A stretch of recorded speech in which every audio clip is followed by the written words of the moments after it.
আজকে সকালবেলাই খোয়াই জেলা পুলিশ থেকে আমাদের কাছে একটা খবর আসে যে 3 জন নাবালক এবং নাবালিকা কালকে খোয়াই থেকে মিসিং এবং সেই জেলা পুলিশের খোয়াই জেলা পুলিশের খবরের ভিত্তিতে আমরা ধর্মনগর থানার সব স্টাফকে অ্যালার্ট করি। বিভিন্ন হোটেল আমরা খোঁজ খবর করি এবং স্থানীয় একজন লোক যার নাম ফয়াজ উদ্দিন, ওর সহায়তায় আমরা 3 জন নাবালক এবং নাবালিকাকেই উদ্ধার করতে সক্ষম হয়েছি। বর্তমানে ধর্মনগর থানায় আছে এবং তাদের অভিভাবকদেরকেও আমরা ডেকে পাঠিয়েছি, নিয়ে এসেছি।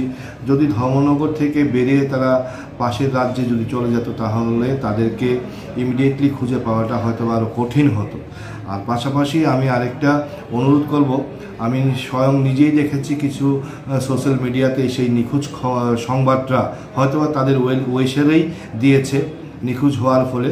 তো আমি ওনাদেরকে আবার রিকোয়েস্ট করবো যে আমরা তো উদ্ধার করতে সক্ষম হয়েছি বা উদ্ধার করেছি, তো আপনারা সেই ব্যাপারটা আবার সোশ্যাল মিডিয়াতে দিয়ে দেবেন যে সেই মিসিং ছেলেগুলিকে ধর্মনগরের পুলিশ উদ্ধার করেছে। ধন্যবাদ।